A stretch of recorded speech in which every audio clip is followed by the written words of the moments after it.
hand it over to the next generation of value estate for a singular purpose of cultural composition.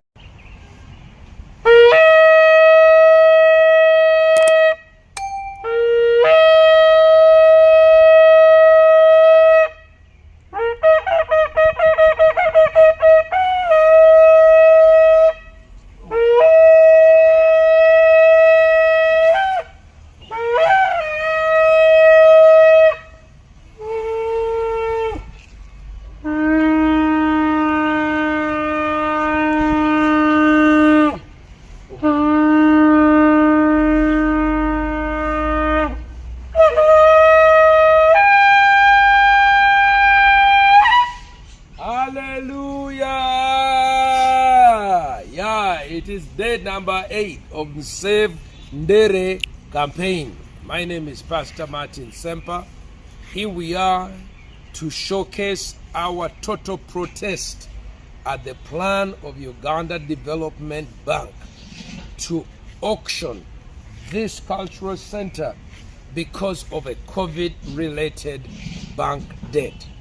Now, we had yesterday a wonderful musical concert, prayer and service that was broadcast across the country. My phone is filled with hundreds of SMSs and WhatsApp messages of people all the way from Karamoja, Acholi, Lango, Bunyoro, Buganda, Kampala, across the country in Western Uganda. And people are furious. People are mad that this cultural heritage site would be put on a chopping block. And so I'm saying, no, that's absolutely cannot happen. So this on our 8th day, because I committed to a 10-day campaign, we're calling on everybody to come and sit on the table for the best interest of Ndere Cultural Center. We have to preserve this for our sons and our grandsons and for our future.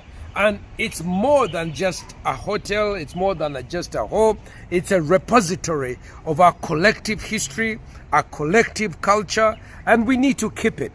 So I want to thank you, everybody who's joined me on this journey. Share this message across.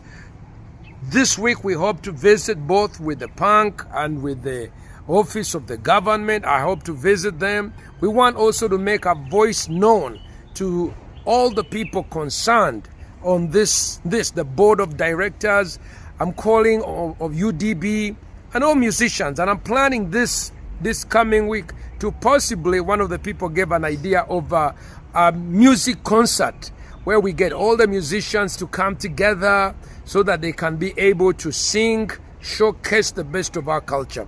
But we are calling on everybody concerned, starting with His Excellency, the President, the Prime Minister, the Speaker, the Chief Justice, everybody in the banking industry, tourism industry, cultural industry, parents, and just Omuntu Wawansi, everybody.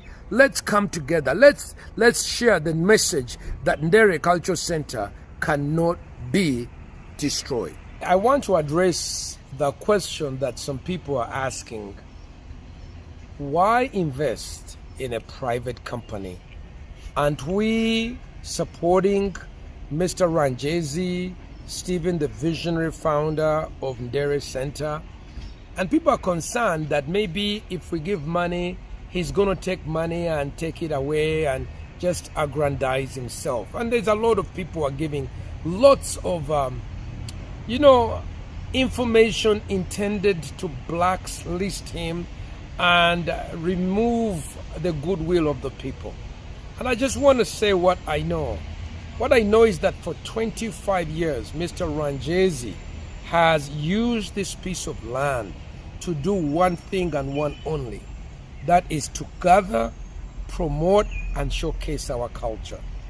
And those of you, I know people say, what is the heart of a person like? Maybe it's greedy, because that's the concern about the fear of private ownership. And by the way, he's very open to partnership with government, universities, and others.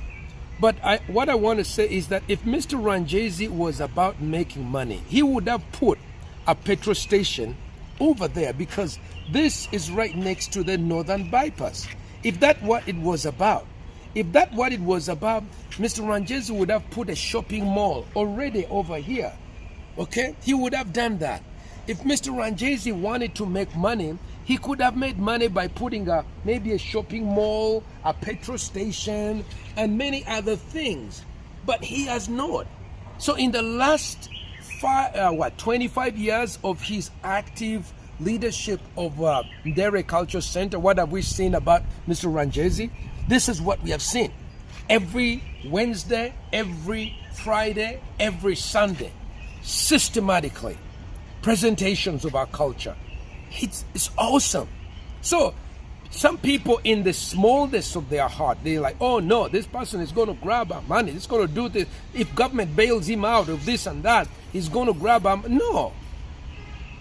Jesus says you shall know them by their fruits. What do we see about Mr. Twangezi? We see a person whose singular mission is to gather, conserve, preserve, and showcase our culture. He could have put petrol stations and gas stations here, but he has not.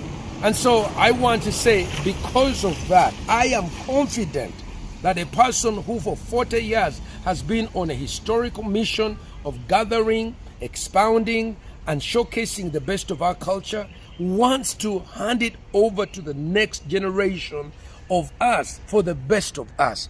So whereas people are throwing all this, all that, no, I want to say it is better to actually see. Jesus said you shall know them by their fruits. We may not look at the hearts of people, but we can look at what they do with what they have. Then you can know what is in their hearts and what they will be doing in the future. It's not words that people say, it's actions. And Mr. Stephen Twangezi of Ndere Cultural Center has demonstrated that he has used this high value estate for a singular purpose of cultural conservation. He may not even have been in financial problems if he put petrol stations and shopping malls here. He would have avoided all of those. But it's because of his commitment to the historical mission of cultural preservation and conservation that's where we are today. So I'd like people to just pull back and examine the facts.